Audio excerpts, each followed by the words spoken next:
네, 관련 내용 전문가와 조금 더 자세히 짚어보겠습니다. 김규정 한국투자증권 자산승계연구소장 나와 계십니다. 어서 오십시오. 네, 안녕하세요. 예, 자, 아파트, 연립주택, 다세대 주택 이런 공동주택에 대한 공시가격이 발표가 됐는데 지난해 이제 19%포인트 정도 올라서 올해도 뭔가 비슷한 수준으로 오를 것으로 예측은 됐는데요. 올해도 역시 큰 폭으로 올랐습니다. 네, 앞서 뉴스에서 보신 것처럼 상승 변동률이 17.22% 전국 평균 발표가 됐습니다. 네. 서울 같은 경우는 14%가량 상승하는 것으로 발표가 됐고요. 경기와 인천 지역이 특히 인상률이 높은데 네. 경기도가 23% 정도, 제일 높군요. 인천은 29%. 인상률을 보여서 예. 전년에 비해서 공시가격이 수도권 중심으로 여전히 대폭 오르는 상황입니다. 전년보다 상승률이 조금 낮아지기는 했는데 네. 그래도 워낙 지난해에도 집값이 많이 올랐기 때문에 공시가격 역시 큰 폭의 상승률을 보이고 있습니다. 2년 연속 지금 큰 폭의 상승인데 세종은 4.57% 하락했어요. 이건 특별한 이유가 있을까요? 지난해 공시가격 발표했을 때 가장 이슈가 됐었던 게 세종 지역이죠. 네. 세종 같은 경우에 상승률이 70%나 됐었기 때문에 워낙 이제 전세 매매 가격이 급등하면서 반영이 됐다가 이후에 지난해 세종 지역의 입주 물량 증가 등과 함께 가격이 약세를 보이면서 공시가격도 다시 소폭 하향 조정이 됐습니다. 그래서 올해 발표분 같은 예. 경우에서 대표적으로 세종이 마이너스 변동률을 기록했습니다. 아, 그렇군요. 자, 지금까지 공시가격하고 실거래가가 꽤 차이가 있다 보니까 정부에서 공시가격 현실화율을 지금 시도하고 있는 이런 상황 아니겠습니까? 올해 공동주택 공시가격 현실화율 전년 대비 봤더니 1.3%포인트 상승한 71.5%입니다. 현실화율이 되는 속도는 어떻게 보십니까? 일단 정부가 로드맵으로 제시했던 속도감과 유사하게 인상이 되고 있는 상황입니다. 공시가격 현실화 같은 경우는 실제 시장 가격하고의 격차 문제도 있지만 부동산 상품 간의 공시가격의 형평성이나 균형성을 맞추는 부분 등도 있었고 이 공시가격 자체가 여러 가지 행정복지 자료에 사용되는 지표이기 때문에 네. 좀 더 정확하고 합리적으로 조사 공시하겠다라는 목표를 가지고 시작된 현실화 작업이거든요. 예. 그러다 보니까 너무 빠르지는 않도록 현재 상품의 현실화 정도에 따라서 속도를 조절하겠다라는 발표가 있었고 그에 따라서 이건 속도를 좀 조절하겠다 이런 의미라고 보면 네네. 될까요? 올해 같은 경우는 전년에 비해서는 현실화 속도를 조금 조정을 해서 1.3%포인트가량 오른 71.5%로 발표가 됐는데 네. 최종 조정 공시까지는 좀 확인을 해봐야 되는 상황이고요. 그리고 이 예. 로드맵 자체도 현재 너무 가파르다라는 시장의 지적 혹은 로드맵이 20년 말부터 적용되고 있기 때문에 실제 이에 따른 변화라든가 영향이 적정한가를 판단하고 조정해야 된다라는 목소리가 있어서 새 정부 출범 이후에 이 공시가격 현실화 로드맵도 좀 손재될 가능성이 있습니다. 아, 그렇군요. 자, 공시가격이 중요한 이유, 뭐 재산세나 종부세 같은 그 부동산 보유세는 물론이고요. 건강보험료라든가 연금이라든가 이런 거 산정할 때 다 기준이 되기 때문 아니겠습니까? 근데 지금 제가 얘기한 이거 말고도 굉장히 많다면서요. 네, 대표적으로 이제 생각하시는 게 재산세, 종부세, 건강보험료 그리고 주거복지에 관련된 이제 지표로도 사용하고 예. 또 그리고 기초연금 같은 다양한 행정 자료에도 총 67가지 정도가 된다고 하니까 많은 이제 적용이 되는 사안들이 있습니다. 그러다 보니까 이 공시가격을 좀 더 정확하게 조사 공시하고 활용하는 것들도 중요하다라는 지적들이 나오는 건데요. 특히 이번에는 그 중에서도 말씀 나눈 것처럼 이제 국민들이 민감하게 부담을 이제 받아들이게 되는 부동산 보유세에 관련해서 네. 먼저 조치가 나왔고 예. 나머지 항목들의 적정성에 대해서도 판단해서 만약에 적용 내용이 공시가격 변화에서 좀 맞지 않는 부분이 있다거나 손질이 필요한 부분들은 추가적으로 보완을 하겠다라는 발표도 있었습니다. 예. 어쨌든 올해 오른 공시가격이 그대로 반영이 되면 세금이 급격하게 오르니까 정부에서는 이걸 좀 완화해주는 여러 가지 방안들을 좀 내놨습니다. 이거 몇 가지가 있던데 좀 짚어주실까요?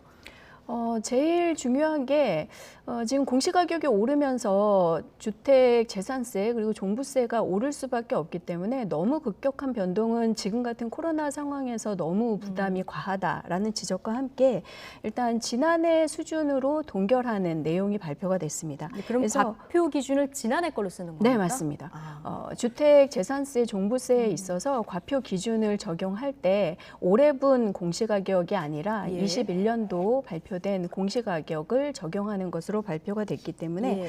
1세대 1주택자에 대해서는 대략 전년도 보유세와 유사하게 적용이 될 예. 것으로 시뮬레이션들이 발표가 되고 있고요. 다주택자는 해당이 안 되는 네, 거예요? 맞습니다. 다주택자는 해당이 되지 않기 때문에 22년도 오른 공시가격으로 그대로 적용을 받게 됩니다. 예. 자, 60세 이상의 1세대 1주택자 종합부동산세 납부 유예 제도도 이제 새로 도입하기로 했는데 이건 어떻게 되는 내용입니까? 네, 고령 1세대 1주택자의 경우에는 아무래도 소득이나 유동성이 제한적이기 때문에 이제 늘어나는 종부세 부담이라던가 보유세를 좀 완화해 줘야 된다는 지적들이 있었죠. 예. 그래서 이번에 1세대 1주택자 60세 이상 고령자 중에서 총 소득이 7천만 원 이하이면서 이 종부세 부담액이 100만 원을 초과하는 경우에 대해서는 예. 이 조건을 갖춘 분들에 대해서는 이후에 뭐 상속이라던가 양도 같은 행위가 발생할 때까지 종부세 납부를 유예할 수 있는 제도를 새롭게 도입을 했습니다. 그래서 예. 아무래도 당장 이제 현금 흐름이 좋지 않은 고령자 분들이 이 제도의 혜택을 볼 수 있을 것으로 보입니다. 예. 그리고 지역 가입자의 건강보험료 산정 과표도 지난해 수준으로 이제 동결한 이런 상황인데 정리를 해보면 소장님, 공동주택 공시가격은 현실화해서 큰 폭으로 좀 상승을 하는 이런 상황인데 보유세는 한시적으로 완화를 해주겠다는 거 아니겠습니까? 네, 맞습니다. 자, 그럼 올해는 완화가 돼서 세부담을 줄이지만 내년, 내후년에는 그럼 어떻게 하는 겁니까? 현재로서는 저희도 알 수가 없는 상황입니다. 예. 당장 올해분의 이 보유세, 재산세, 종부세에 대해서만 전년 과표를 유지해서 세부담이 1세대 1주택자에 대해서는 예. 늘어나지 않도록 관리를 하겠다라는 방침만 발표가 된 상황이기 때문에 네. 이후에 공시가격 현실화 속도라던가 혹은 공시가격 인상에 따라서 늘어나는 이런 보유세 부담을 어떻게 조정할 것인지에 대한 계획은 아직은 알 수 없다라고 말씀을 드려야 될 것 같고요. 예. 다만 시장에서는 이미 해당 연도의 소득이나 이런 과표를 기준으로 세금이 이제 부과되는 조세 원칙이 한번 흔들리게 되면 예. 이후에도 계속적인 원칙이 흔들릴 수밖에 없다라는 지적들이 있습니다. 그래서 예. 이후의 시장 상황에 따라서 특히 뭐 코로나 이후의 상황이나 아니면 경기 침체 정도나 이런 것들에 따라서 조세 부담이 너무 과도하다라는 시장의 판단이나 정책적인 이제 합의가 있으면 예. 계속적으로 조정이 될 수도 있다라는 예상들이 나오고 있습니다. 예, 계속적으로 조정이 될 수도 있다. 근데 뭔가 좀 기준을 어떻게 할 것인지 좀 명확한 어떤 그 기준은 필요할 것 같다 이런 생각은 들고요. 자, 어쨌든 지금 실수요자에 한해서 올해는 부담을 낮춰주겠다 이렇게 방침을 내놨는데 변동 모의 분석한 그 시뮬레이션 한 저희 그래픽 준비한 게 있는데 이게 현행대로 적용할 때하고 그다음에 부담 완화 방안을 적용했을 때하고 어느 정도 차이가 나는 건지 좀 설명을 해주실까요? 네, 지금 화면에서 보시는 것처럼 21년도 공시가격이 9억 원이었던 주택 같은 경우에는 21년도 보유세가 205만 원 부과가 됐었고요. 올해분 공시가격이 평균적인 인상률에 따라서 10억 5,300만 원으로 오르면서 실제로는 그 공시가격을 적용한다면 256만 원 정도로 예. 보유세가 늘어나게 되죠. 근데 이 공시가격을 올해분으로 적용하지 않고 전년도와 동일하게 유지를 함으로써 맨 우측에 보시는 것처럼 올해 부과되는 보유세가 전년과 동일하게 유지가 된다라는 겁니다. 그래서 1세대 1주택자인 경우에는 대체로 전년과 유사하게 재산세가 부과가 되고 종부세 같은 경우에는 현재까지는 공정시장 가액 비율의 조정 방안이 발표된 바가 없기 때문에 예. 전년보다 5%포인트 올라서 100% 공정시장 가액 비율이 적용이 되면서 공정시장 종부세는 가액이라는 걸 좀 설명을 해주시겠습니까? 과표의 몇 퍼센트를 이제 과표로 최종적으로 적용할 것이냐를 비율로 정해놓은 수치인데요. 예. 이게 최근에 매년 연간 5%포인트씩 올라서 80%였던 게 85, 90, 95, 100%까지 지금 현재 인상되고 있는 예. 중입니다. 그래서 올해 100% 적용이 되는데 이 부분도 향후에 혹시 네. 완화해주는 방안이 추가로 발표가 될 경우에는 종부세도 마찬가지로 예. 추가적으로 조금 줄어들 가능성들이 있고요. 현재로서는 그 부분까지는 발표가 되지 않은 상황입니다. 그렇군요. 어쨌든 1주택자면은 지난해하고 비슷하게 된다 이렇게 생각하면 되실 것 같고요. 자, 정치권을 중심으로 2020년의 공시가격, 지난해 말고요. 그 더 한 해 전의 공시가격 적용 방안도 논의가 됐었는데 오늘 이제 포함은 안 됐고. 자, 윤석열 정부 5월에 출범하는데 보유세 부담을 2020년 수준으로 환원한다고 공약을 했고 민주당도 비슷한 목소리가 최근에 나와서 이거는 이제 국회에서 세법 개정을 통해서 해야 되는 상황인데 어떻게 이렇게 될까요? 어떻게 보십니까? 네, 일단 오늘 기재부가 발표한 내용 자체도 조세특례법 개정안을 통해서 법은 좀 수정을 해야지 6월 1일 이 보유세 부과 기준일 전에 적용이 되는 사안이기는 하고요.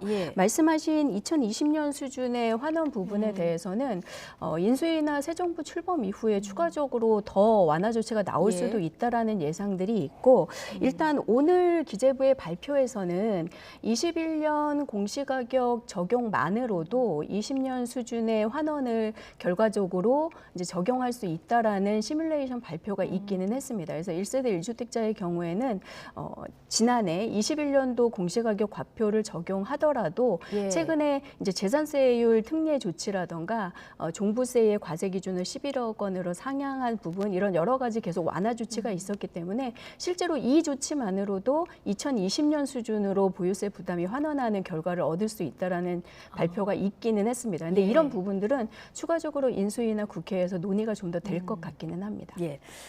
자, 그리고 대선 과정에서 부동산 시장 이게 이제 부동산 시장이 에서 대선이 굉장히 큰 변수로 이제 자리를 잡았었고 이제 대선이 끝나지 않았습니까?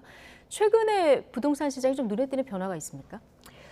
일단 여전히 통계 지표상으로는 서울 주요 지역 그리고 수도권 전국적으로 주간 단위 아파트 가격 지수 변동률은 소폭 약세를 유지하고 있는 상황입니다. 다만 하락폭이 계속 커지지는 않고 특히 서울의 뭔가 기대 효과를 이제 볼 수 있을 것으로 예상되는 대선 이후의 수혜 지역에 대해서는 약세가 조금 멈추거나 호가를 조금 상향 조정하는 매물들도 나오고 있고 일부 하락 이런 변동률 수치가 보합으로 다시 전환되는 곳들도 나오고 있어서 예의주시하고 있는 상황이고요.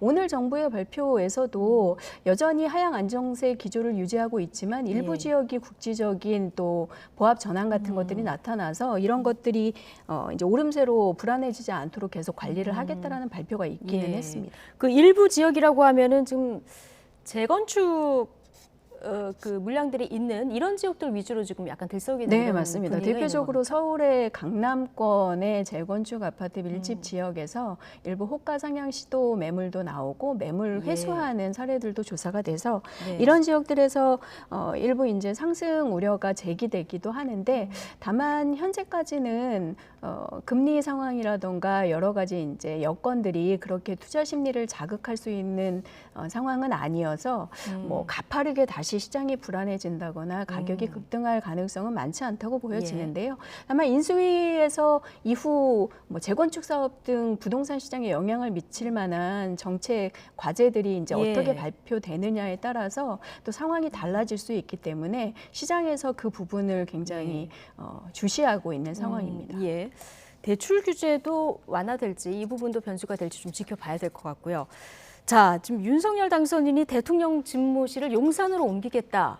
그래서 좀 확정된 건 아니지만 여러 가지 좀 얘기들이 오가고 있습니다. 정치적 이슈 뒤로 하고요. 지금 이 얘기가 나오면서 용산 지역으로 가게 되면은 낙후된 지역이 더 개발돼서 좋을 것이다라는 의견도 있고 재개발 예정된 지역에 어떤 이런 제한도 있고 교통체증도 있을 것이다 이렇게 얘기가 나뉘는 것 같습니다. 실제로 현장 분위기는 어떻습니까? 일단 대통령 집무실이 이동을 하면서 전반적으로 주변 환경에 대한 개선 기대감 또 그리고 지역에 대한 상징적인 이미지 개선 같은 것들을 기대하는 목소리들은 높은 것 같습니다. 다만 최근접 지역의 재건축 등 정비 사업에 혹시 변수가 되거나 아주 근접 지역에서의 여러 가지 통제 문제들이 더 가해질 수 있다라는 불안감들은 여전히 동시에 제기되고 있어서 현장에서도 기대감이 높은 한편 재건축이라던가 아니면 교통개발 등등의 영향을 미칠 부분에 대해서 좀 촉각을 세우고 있는 상황입니다. 아, 그렇군요. 그럼 아주 근접해 있는 지역하고 조금 떨어져 있는 인접 지역하고 분위기가 다르다 이런 말씀이신가요? 그렇게 봐도 무방할 것 예. 같습니다. 일단 재건축에 대해서는 규제 완화와 함께 대폭 활성화를 통해서 공급을 시도하겠다라는 대원칙이 있었기 때문에 좀 원거리에 있는 지역들은 네. 지역의 이미지 개선과 함께 재건축 등이 활성화될 가능성이 있는 반면 이제 실제 집무실이 들어올 것으로 예상되는 지역에 아주 최근접해 있는 지역들의 경우에는 고도 제한이라던가 실제로 재건축 인허가 예. 등의 좀 제재를 받을 가능성에 대해서도 염려를 하고 있는 상황입니다. 예, 알겠습니다. 아직 뭐 결정된 건 아무것도 없는 이런 상황인데요. 이 예상까지 좀 들어봤습니다. 김규정 한국투자증권 자산승계연구소장과 함께했습니다. 고맙습니다. 감사합니다.